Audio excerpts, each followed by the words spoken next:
Greetings, people of intellect. This is my book review of The Power of Habit by Charles Duhigg. This kind of book gives someone an insight into human nature and why we do what we do. In the book, it discusses that 40% of our daily routine is almost unconscious habits.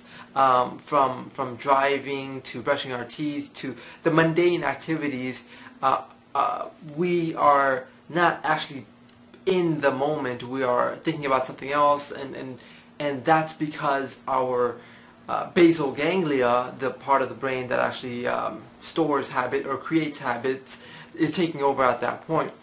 Something else that's interesting is that brain activity when you're doing a brand new task is at a heightened level throughout the entire activity.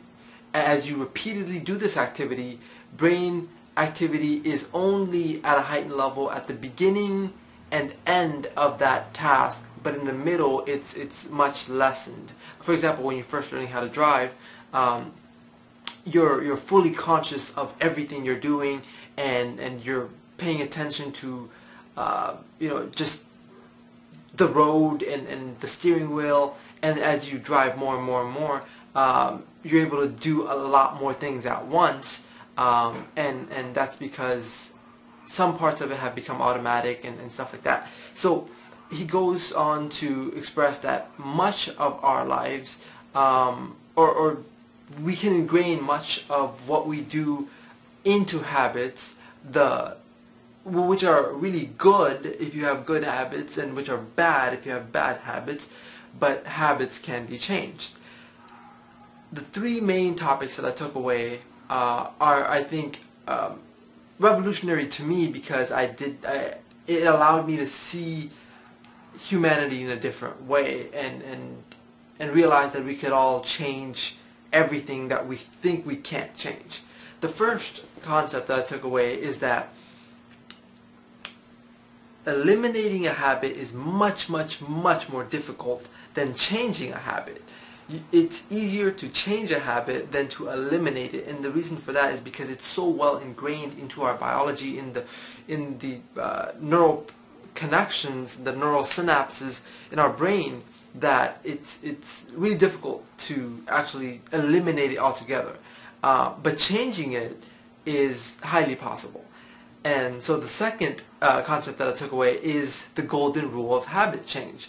And he mentioned that there's three distinct steps to forming a habit. The first is a cue, something that triggers the habit.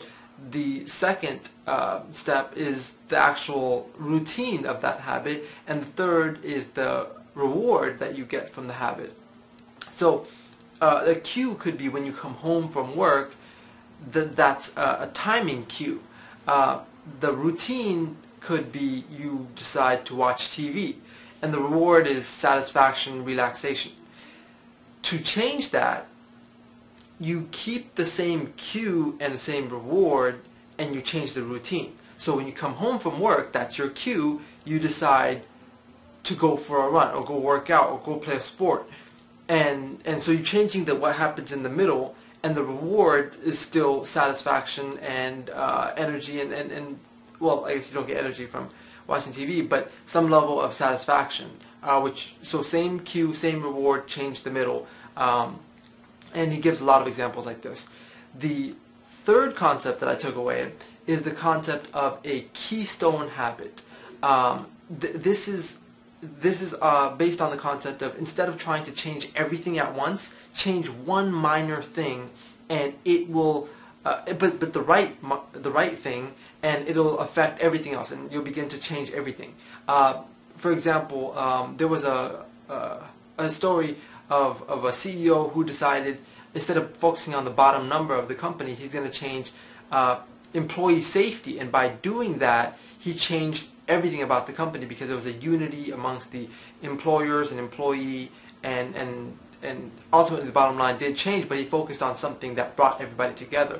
And for me, I think a keystone habit would be something like exercising, which would create self-discipline, and that self-discipline would bleed into other areas of life. And that, for me, is one of the biggest things that I got from this book, is to focus on my keystone habit.